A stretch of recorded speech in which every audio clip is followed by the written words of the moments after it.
Well, good morning, everybody. It's 11 o'clock in Arizona, and we are live, and here we go. My name is Chris Jones. I'm with the University of Arizona, Gila County Cooperative Extension, and this is our Garden and Country Extension webinar series. And today I am presenting on Be Ember Aware, Will Your Home Survive When the Embers Arrive? Clever. A little bit about these webinars. They're a weekly Zoom webinar, 60 minutes or less. I conduct them Thursdays at 11 in Arizona.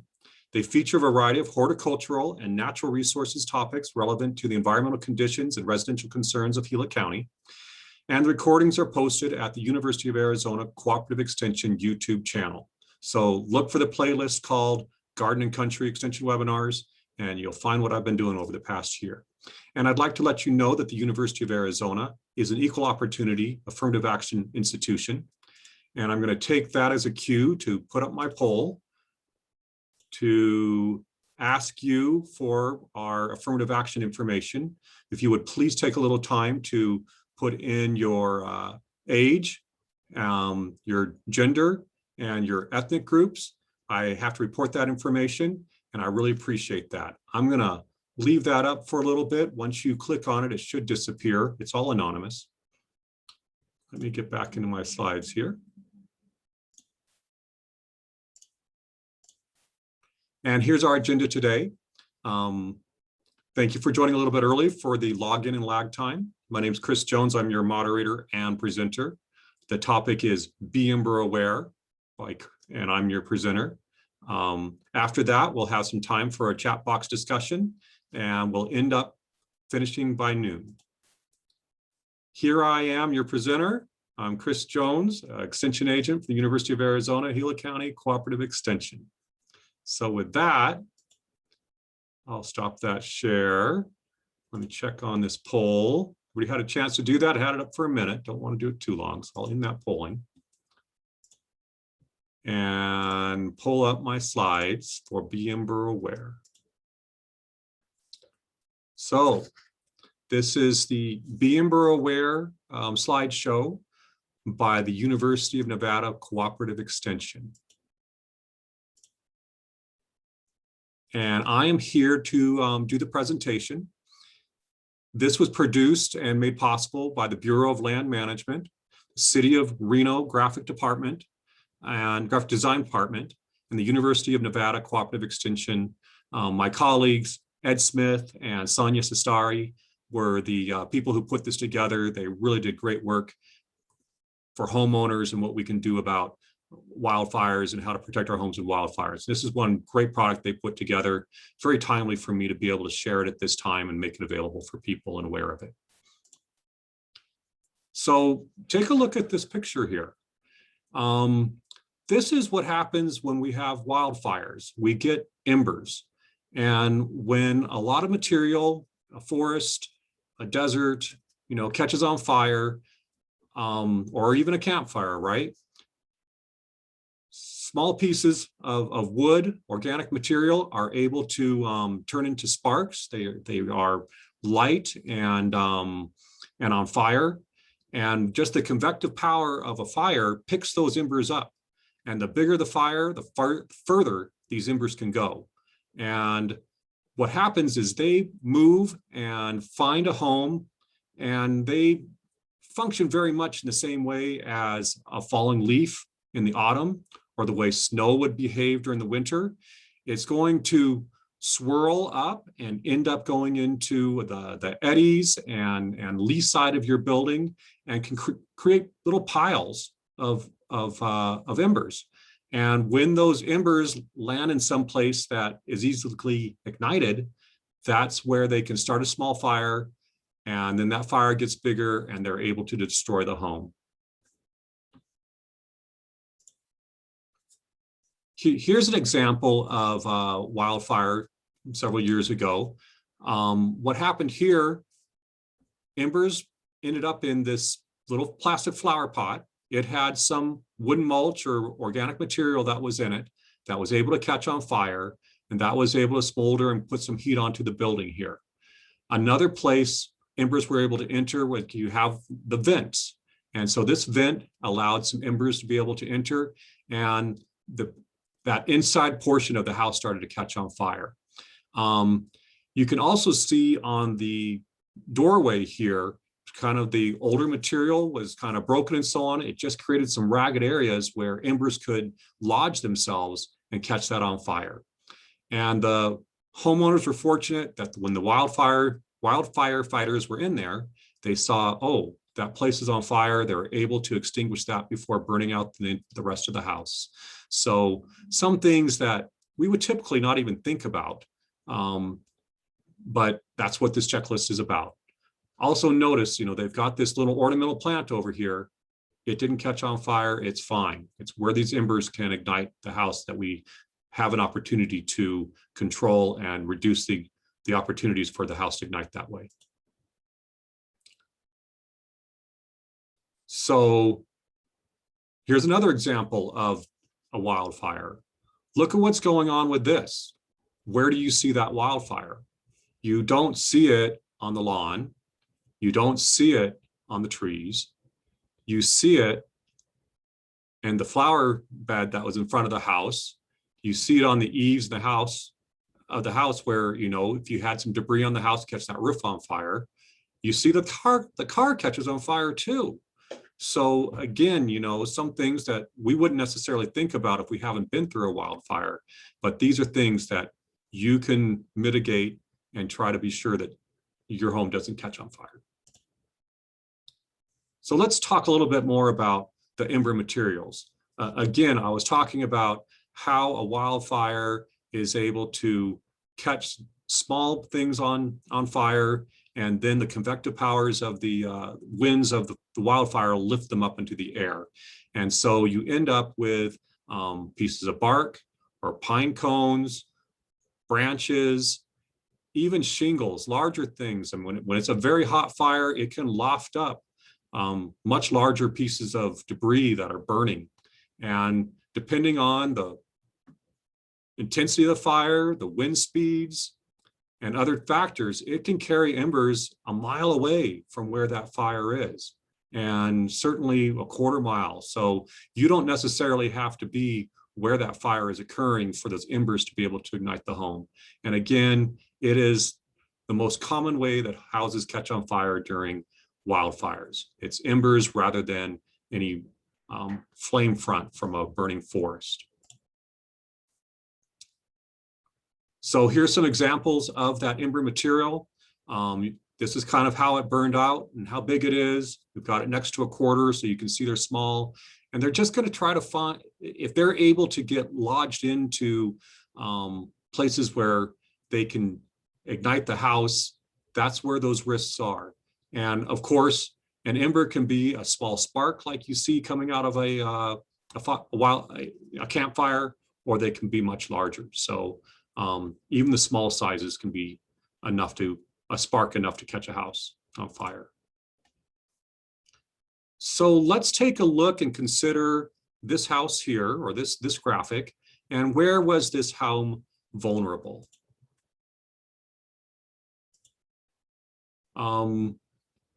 Okay, there were supposed to be some little graphics that happened there that didn't look like they happened. But as you saw, we've got several of these little pathways where we're able to ignite the home. And how many of those were able to catch this house on fire? So after looking at many fires, Cooperative Extension in Nevada got together with the firefighters and other partners and looked at where did homes catch on fire? Where were those ignition points? And they put together the Ember Aware checklist. And they came up with these 22 different places where the embers are able to ignite the house. Some of them are simple things that can be taken care of through maintenance. Others are things that you would do as a wildfire is approaching. Make sure you mitigate some of these problems. Others might be bigger fixes, kind of a retrograde fix that you need to work with. And don't feel like you need to be writing these down. I'm going to make this graphic available to you. We're going to kind of throw it up at the end when we're talking about things. But this here is the list and what I'll be talking through at this time.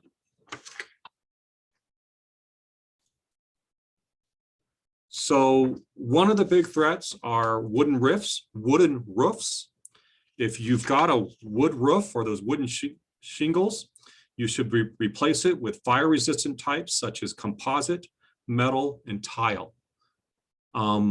The asphalt and gravel composite shingles are not too expensive, and they are A-rated for fire and often a very good choice. Other people have metal roofs, they use clay tile, so there's good choices here for a safe roof.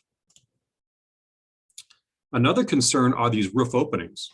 And you should be plugging these roof openings at locations between the roof covering and roof deck using a non-combustible material, some type of putty or mud. And as you know, or seen, our house sparrows really like to build their homes right here. And so not only is it a place where an ember cannot come into the house, it's where an ember can find a sparrow's nest. And all that dry, fine grass is something that will be easy to ignite and then catch that roof on fire. Roof debris. Routinely remove leaf and pine needle debris from the roof. So you have places where these will build up. Here you got the shake shingle roof here too, but spend a little time on your roof during the fire season. Make sure you clean those out. Very simple fix. Makes a big difference. We bring it up every time we talk to homeowners about taking care of their homes for wildfire.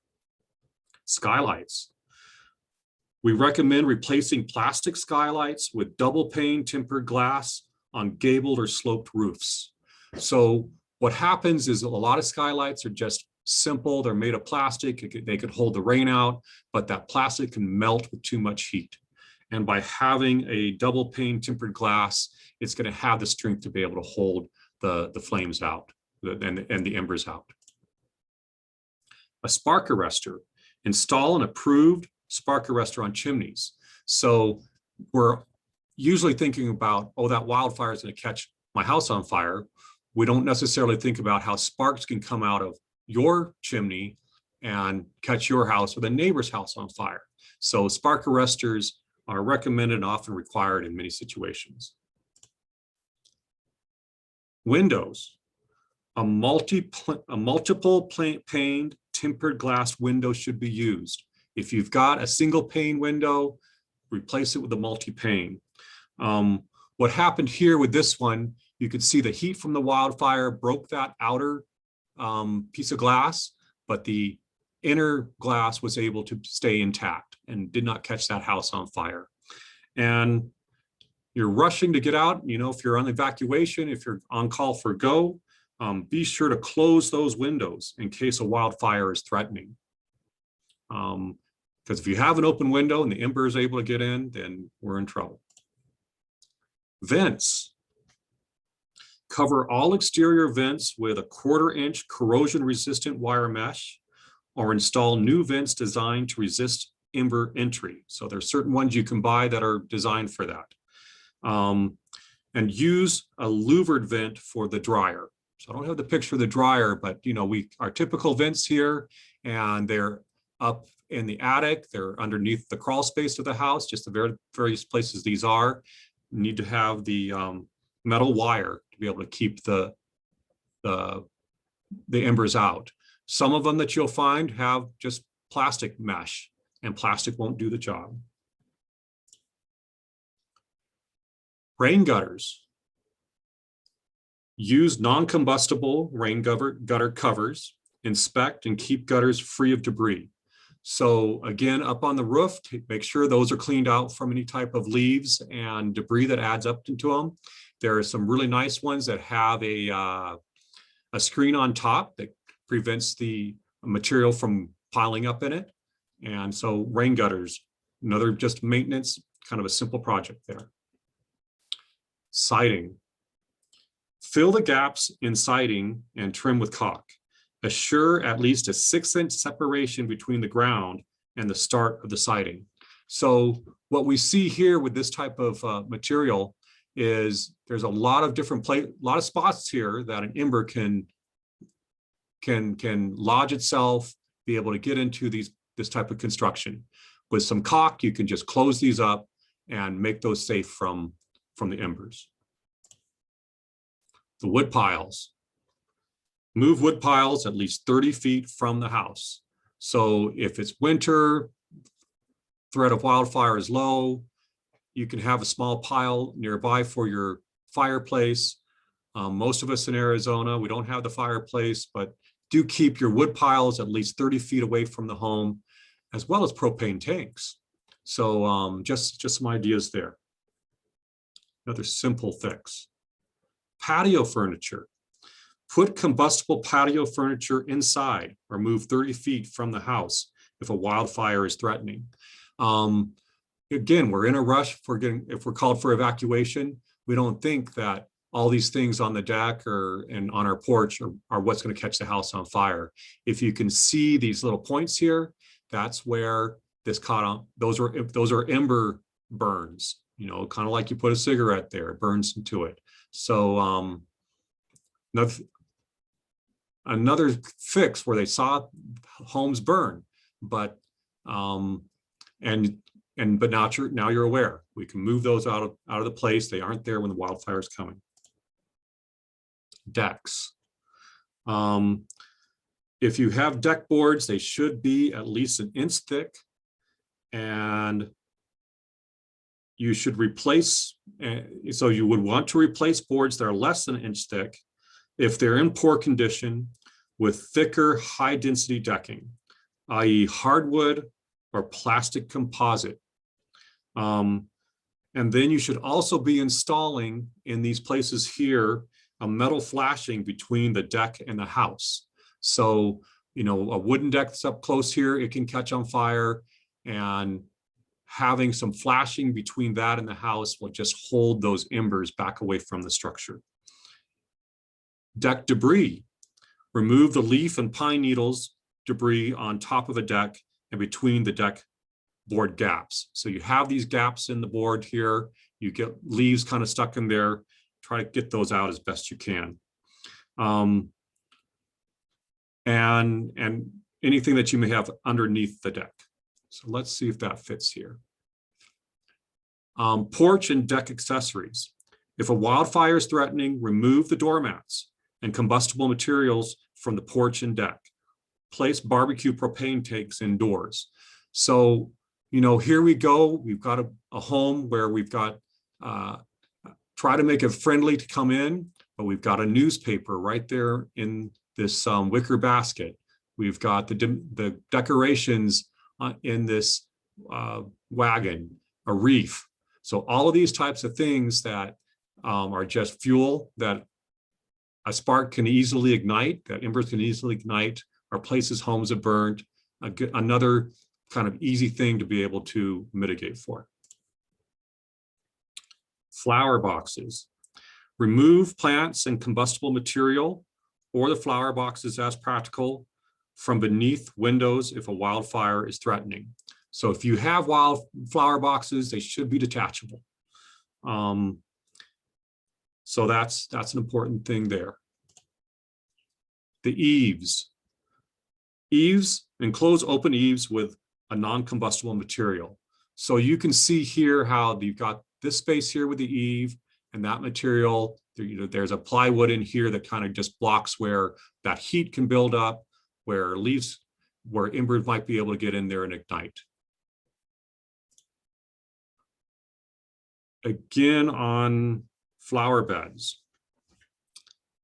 Look at how all these things are catching on fire. So if you've got something that is, so this is a juniper, ornamental small one close to a home. This is a bigger juniper. This is a little flower bed here close to the home. Some plants that we've used as ornamentals can be highly combustible. In the valley and here, a rosemary bush, very simple to take care of, but if it's right up next to the house, highly aromatic, can easily catch that house on fire. So Here's the recommendation. This could be a big thing for a lot of us. Flower beds should be at least 5 feet from the house. Use non-combustible material or mulch like gravel. Routinely remove dead and dry plant material. Choose plants and flowers that are deciduous, herbaceous, low resin or non-resinous, succulent, or low growing. So that's kind of discussion on some of the things that what makes a plant fire-wise. We can talk about that during the Q&A time, but a lot of times we've got a lot of these materials right up next to our house, and what they're recommending now is you want to have a 5-foot area where you're not going to have an opportunity for flames, for embers to ignite. Vehicles. Close the vehicle windows. Again, just like a place that embers are able to get inside the window. Park in a closed garage or away from the house. So if you've got some vehicles that are staying after the fire, if you can't evacuate with all of them, make sure they're at least 30 feet away from the house. Garage doors. Adjust garage doors to achieve a tight fit. If they're kind of just loose and so on, it's an easy place for embers to get underneath, find something inside the garage to be able to catch the house on fire. And remember, close that garage door if a wildfire is threatening. Garbage cans should have a nice tight fit like that. Obviously, if it's plastic, it can melt, and what's inside it can catch on fire. So move your recycling bins or garbage cans indoors if you can, or 30 feet away from the home if a wildfire is threatening. And a wooden fence.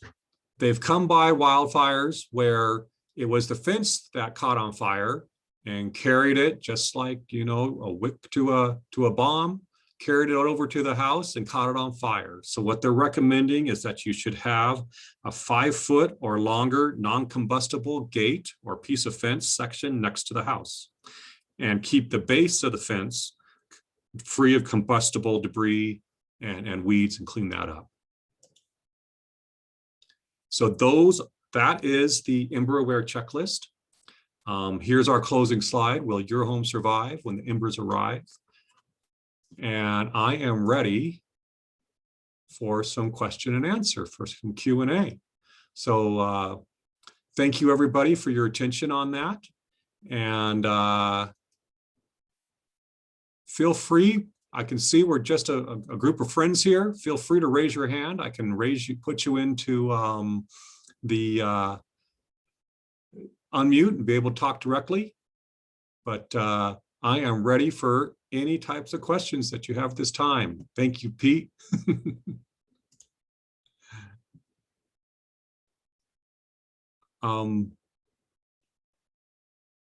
Susan, you just mentioned that my voice had been echoing. I'm sorry about that. I don't know what I could do about it. It might have been because I was holding a piece of paper. Maybe that was something that's causing it. So Pete, go ahead, please.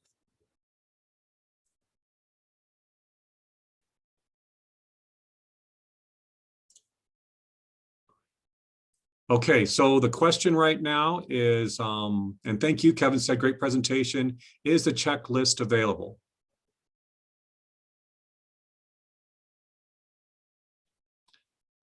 Pete is saying he's got no microphone. Can you talk about the value of the WUI code, which I cannot talk about, but I can bring up Kevin if you're willing to talk here. We've had Kevin on before. Kevin, are you willing to do that? I'm going to go ahead and do it. And you can say, Chris, no, but Pete, I'm going to go ahead and take you off of here. Thank you for your question. Good to have you with us today.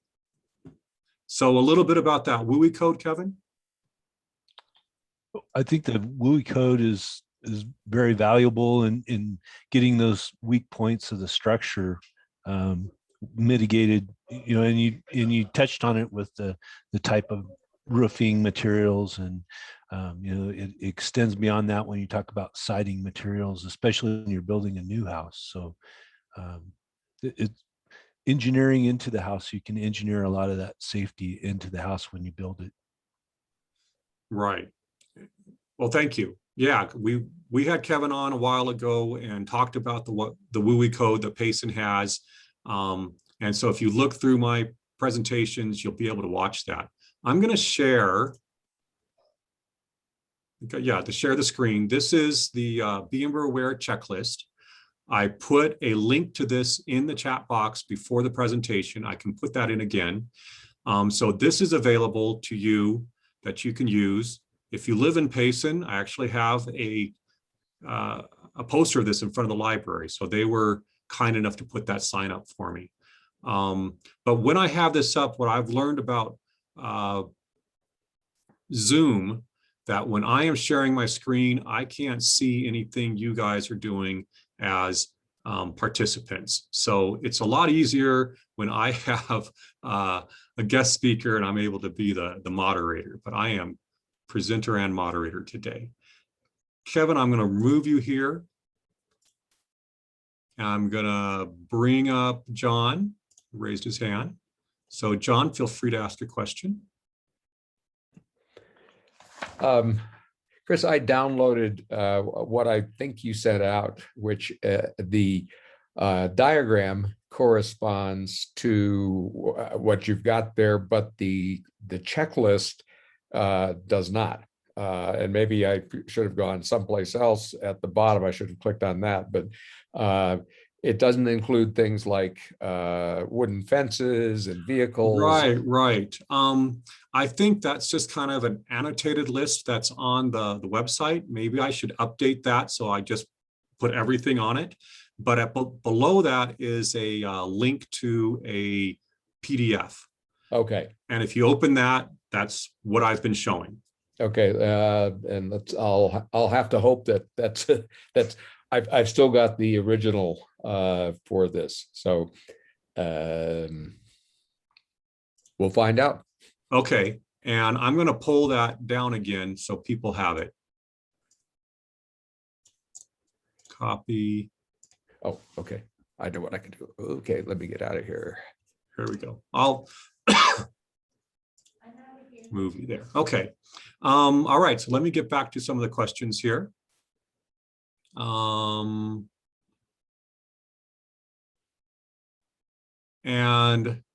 the slides will be available later. This is being recorded. I'm going to have this put onto my website. So hopefully even by the end of the week or next week, I can have this available. So thanks for your interest in it. Anne is saying she's with the Roundup and printing a Firewise special edition magazine. Yes, Anne, I'll be in touch with you about that. Thank you. And Shelley, what are the plants being recommended? You know, that's going to be another presentation. And matter of fact, when I get this all loaded up, I don't know if I have time at this moment, Shelley, send a message to me as the panelist. Oh, now I see why you guys aren't getting my stuff. But send a message to me and I can email you that list. But I'd like to follow up with a presentation with that list sometime. I do that.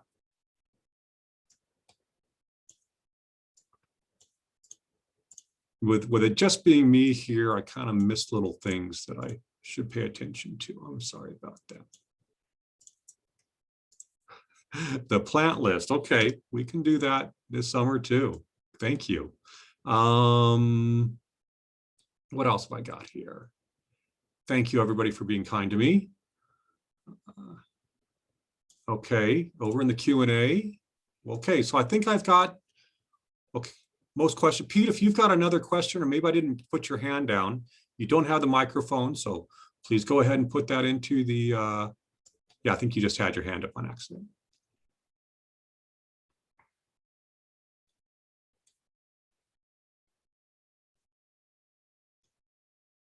Well, here we go. So Pete is asking, how likely is a green tree to catch fire in an ember storm?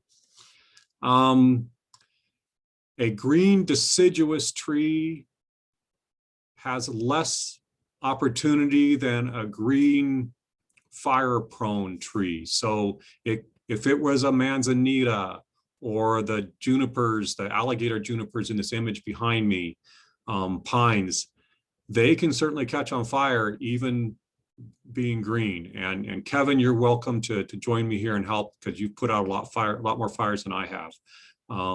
So we like to recommend deciduous trees like like an ash tree or honey locust, that are far more moisture, hold far more moisture. And I've been focused on some other things. I just wasn't ready to get into the plant materials at this moment, but we can. So Jacob, if you can, so Jacob's asking, if you can't move items close to the house, would it help to spray water as much as you can? Ooh, I guess, but fires tend, we're getting to some questions that I believe are going to be better if I had a firefighter to help with it. I don't know if you can put enough water when it is too hot and dry.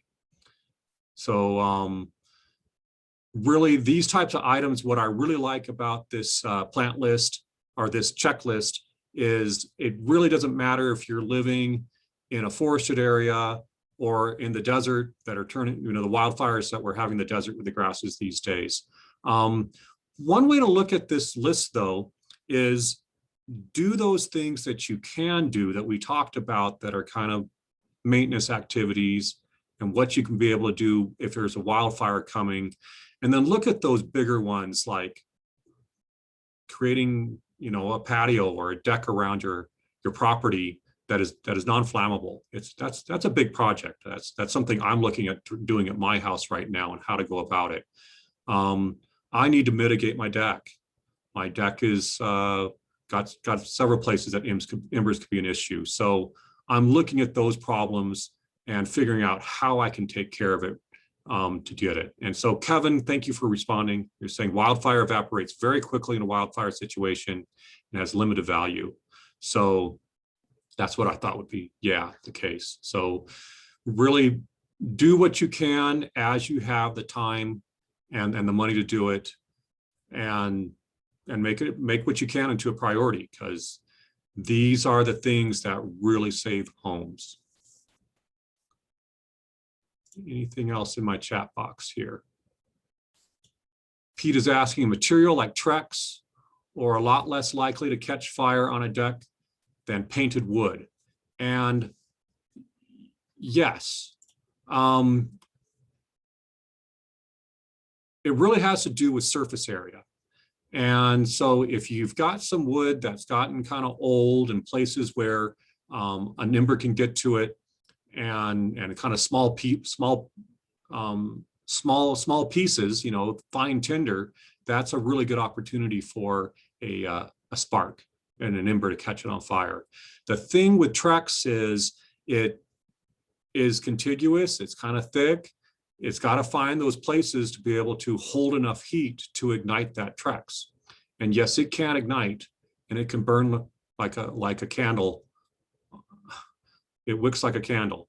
So, but by limiting the opportunities for sparks to be able to ignite it on fire, limits the opportunity for it to ignite. Does that make sense? I hope so. Yeah. Okay. So, any other questions in the chat box for me here? One good thing about a presentation like that, here we go. Cheryl says, do sprinklers on roof work?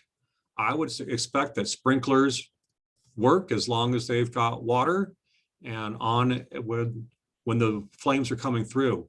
It is kind of that time that embers and smoldering materials may still be available.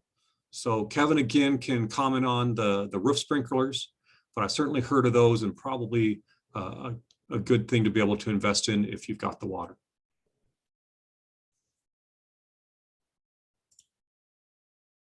All right, if we don't have more questions, we will wind it down early today. Anything else? And we'll be in touch. Thank you very much.